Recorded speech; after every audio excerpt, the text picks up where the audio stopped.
Bom dia, pessoal, bom dia a todos vocês, sejam bem-vindos aqui ao nosso Instagram. Essa caminhada matinal, vocês já estão acostumados, aqui em Niterói, saindo aqui de casa em São Francisco, para pegar o catamarã para o Rio de Janeiro. Hoje tem aula no Portal F3, hoje tem aula para uma galera maravilhosa, presencial aqui no Rio de Janeiro, ao vivo no Brasil inteiro. Essas coisas que a gente puxa para falar aqui sempre caem em prova. Termina que esses periscópios ajudam muito. Bom, cumprimentar aí meus amigos Dalmo do Saber Mais Direito, que eu vi que está presente aí na live. Um beijão, Dalmão. Cumprimentar meu amigo querido professor Fabrício Bastos. Um beijo para você, meu irmão. Cumprimentar a galera toda que tá aí, os alunos do Coaching Exame de Ordem, os alunos da segunda fase tributária e constitucional, que eu vi que estão aí presentes, os alunos que são alunos do Portal F3 online no Brasil inteiro e presencial no Rio. É um prazer falar com vocês aqui. Bom, pessoal, permitam-me começar o tema. O que é que eu vou pedir a galera? Cirlane, Priscilinha, a galera toda que tá aí sempre. Flecha, grande flecha. Vou pedir a vocês duas coisas, né? Tá todo mundo acostumado?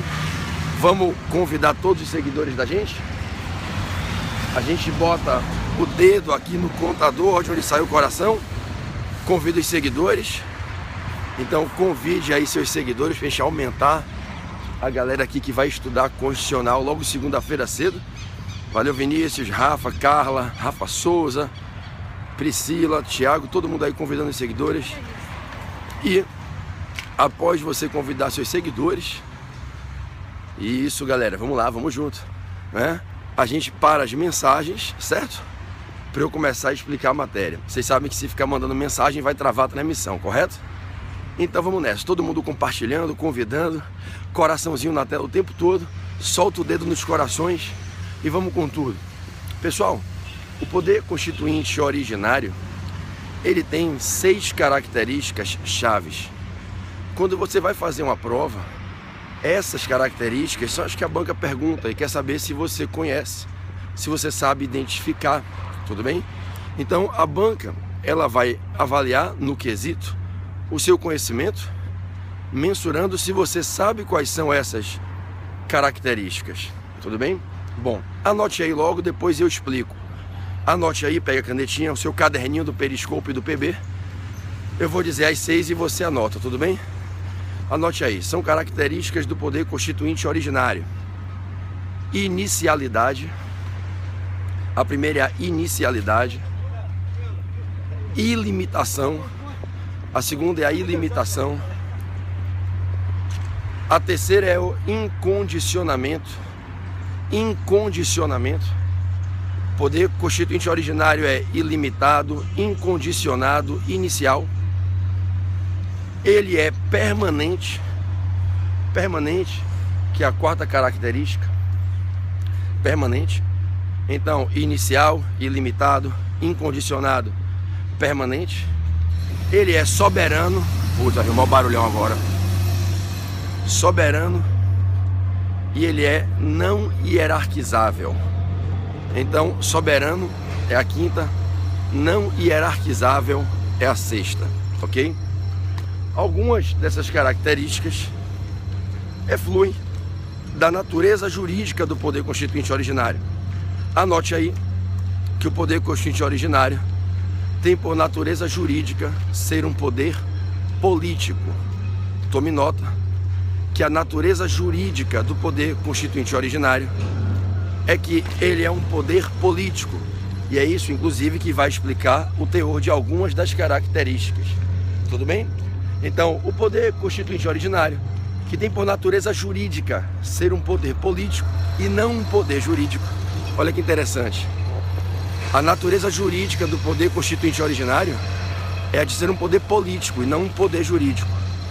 E por conta dessa característica, é que nós temos algumas das características que foram mencionadas. Vamos lá. PB, o que é poder constituinte originário? É o poder que o povo tem, gente, de criar, de recriar uma constituição para um Estado soberano. Poder constituinte originário é a mais forte expressão de vontade e de poder de um povo. é o poder que o povo tem de organizar, de criar uma constituição do zero para o seu Estado, fazendo a criação, a constituição do seu Estado, organizando o Estado, organizando os poderes legislativo, executivo e judiciário. Vou mostrar aqui para vocês. E além de organizar o Estado, os poderes, declarar a proteção, reconhecer como legítimos e protegidos os direitos fundamentais. Então o poder constituinte originário é o poder de fazer uma nova Constituição inteira para um país. É o poder de recomeçar a ordem jurídica. É o poder de reinstituir a ordem jurídica com uma nova Constituição e tudo o que vem com ela. Uma nova maneira de organizar o Estado, organizar os poderes desse Estado, legislativo, executivo e judiciário, e os direitos fundamentais. Então, quando a gente fala de poder constituinte originário, é desse poder que a gente está falando. Quando o povo exerce esse poder, qual a natureza jurídica desse poder? Por que a gente fala que ele é um poder político? Ele é um poder político porque quando o povo se levanta para reescrever uma Constituição, para recomeçar uma ordem jurídica do zero, não há, naquele momento, submissão, sujeição a regras, a princípios jurídicos. O povo, no exercício do poder constituinte originário, não se sujeita a limitações jurídicas. Não há norma capaz de dizer ao povo o que pode e o que não pode fazer. Não existe norma jurídica positivada para dizer ao povo o que ele pode, o que ele não pode, como ele deve agir. Dá-se dizer que as únicas limitações que vão influenciar o poder constituinte originário são limitações de ideologia política, o que escolher. Por exemplo, o povo escolheu que nós seríamos uma república e não uma monarquia, que seria federativa e não confederativa, que o regime seria democrático. Foram escolhas, são decisões políticas que se tomam, decisões políticas fundamentais, diria Carl Schmitt, né, no seu decisionismo político fundamental, na sua visão política de Constituição. Então, as únicas limitações que o povo fica submetido são limitações ali, das escolhas a serem feitas na Constituinte. No caso do Brasil, nos últimos momentos, no nosso último manifesto de poder constituinte, a Assembleia Constituinte Originária, a Assembleia Nacional Constituinte. Então, o povo, ele só se submete a essas limitações políticas, de escolhas, o que é melhor, quais serão os objetivos fundamentais a serem declarados e assumidos como objetivos fundamentais no artigo 3º, né?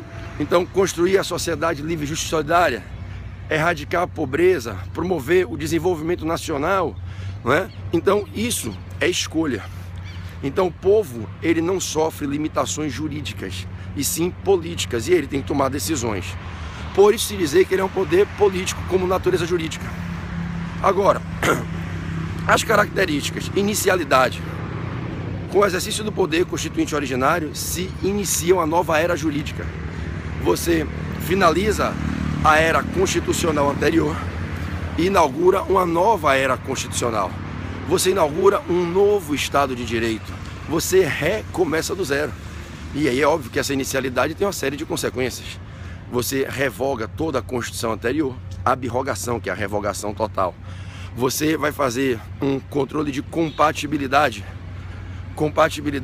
da legislação infraconstitucional anterior com essa nova Constituição, para fazer a recepção ou a não recepção das leis anteriores.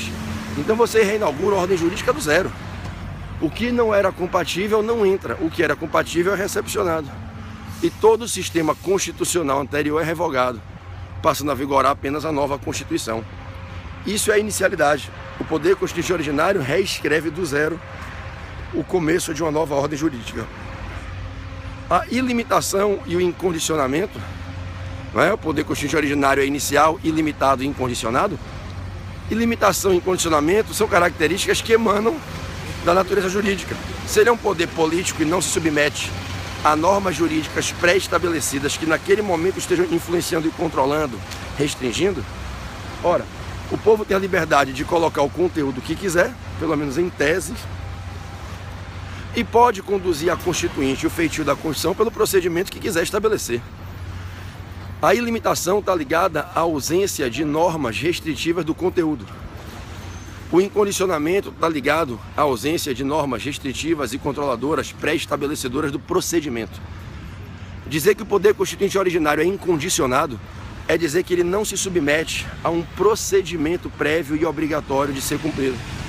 Por exemplo, por que a Constituição foi votada em sessão conjunta e não nas casas separadas? Por que a Constituição foi aprovada com a maioria absoluta e não por 2/3 ou 3/5? Tudo isso foi decidido na própria Constituinte. O povo, conduzindo a Constituinte, fez essa escolha. Não havia um procedimento pré-estabelecido. Isso é o incondicionamento. Na ilimitação, o que a gente fala é da ausência de normas que estejam naquele momento dizendo o que pode e o que não pode. Grande abraço ao meu colega, professor Juarez. Um abraço. Então, o que pode e o que não pode quanto ao conteúdo. Então, a ilimitação, ela traduz a ausência de normas controladoras, restritivas da liberdade de escolher a matéria, o conteúdo a ser colocado na Constituição. Então, quando a gente fala que o poder constituinte originário é incondicionado e ilimitado, a gente está falando dessa ausência de regras quanto ao procedimento e quanto ao conteúdo. Bom, ele é inicial, ilimitado, incondicionado, ele é permanente. O poder constituinte originário, ele não se esgota nunca. Ele entra em latência, ele entra em dormência. A partir de outubro de 88, ele dormiu, adormeceu. Mas o povo nunca perde esse poder nunca se esgota. Ele é permanente na vida de um povo. E ele aparece e se levanta e acorda e se coloca em exercício de tempos em tempos. Quando é necessário revogar a Constituição e fazer uma nova Constituição. Quando é o momento dele se manifestar, não tenha dúvida que você vai sentir, você vai identificar, você vai ver. Chega-se num momento de total ruptura do diálogo entre a Constituição e a sociedade. A Constituição já não guia mais a vida em sociedade, não guia mais o Estado, não guia mais as instituições. Ela não é mais respeitada. Cria-se o chamado hiato, o vácuo entre a Constituição e a sociedade, a Constituição e o Estado. E a Constituição termina perdendo sua efetividade, sua força regente. Aí você precisa fazer um novo exercício de poder constituinte, mas ele nunca desaparece, ele nunca dorme. Ele nunca morre, ele apenas adormece. Daí se dizer que é um instituto qualificado, caracterizado pela permanência. Então você pode dizer com tranquilidade nos seus concursos, nas suas provas, que o poder constituinte originário ele é inicial, ilimitado, incondicionado, permanente, e ele é soberano e não hierarquizável. Ele é o mais alto manifesto de poder de um povo. Nenhum poder está acima do poder constituinte originário, ninguém fica acima de uma nova Constituição. Então o poder constituinte originário é soberano no sentido de que ele é a mais alta expressão de poder de um povo, ele tem soberania. Ele constitui a fonte mais importante do sistema jurídico, que é a Constituição. Ele gera as normas mais elevadas na pirâmide hierárquica das normas jurídicas, que são as normas constitucionais dotadas de supremacia. Então ele é soberano. E ninguém vai estabelecer regras que o vinculem a obedecer. Ele é não hierarquizável. Essas são, minha gente, eu já estou aqui chegando na estação para pegar meu barco para o Rio de Janeiro. Essas são as características do poder constituinte originário. Inicial, ilimitado, incondicionado, permanente, soberano e não hierarquizável. Tudo bem? Então, aí vejam, a gente tem... Pois é, mas eu não vou discutir Kant aqui, imperativos categóricos não faz nenhum sentido agora, né? Você me perdoe, mas foge totalmente ao propósito. Fui discutir Otto Bachot, fui discutir a tese da não retrocesso para violar direitos humanos, não cabe aqui na discussão, o propósito aqui é outro. Se você quiser discutir filosofia, a gente discute no particular, tá? Então, aqui é só para listar as características do poder constituinte originário para quem vai fazer prova. Se quiser discutir Kant, eu tenho um modesto conhecimento sobre Immanuel Kant, mas não aqui, tá? Então, vejam que fica aí para vocês, né, o conjunto de características do poder constituinte originário. Fica também a natureza jurídica do poder constituinte originário como um poder político, tá certo? Eu vou encerrar, que eu tenho agora que pegar o barco, vai para o Rio de Janeiro. Me despeço de vocês, daqui a pouquinho a gente está junto de novo. Mais tarde eu puxo outras dicas, espero que o caderninho vá ficando cada vez mais completo. E a galera aí do Rio de Janeiro, já já estou chegando, tá? Vou entrar aqui na estação, me despedindo de vocês e agradecendo, evidentemente, pelo carinho de sempre, pelo companheirismo que vocês têm aí comigo. E a gente segue junto sempre. Valeu, galera. Tenha um dia espetacular. Papai do Céu abençoe vocês com um dia verdadeiramente efetivo, eficiente, um dia pleno, um dia feliz, tá bom? Um beijo a todos.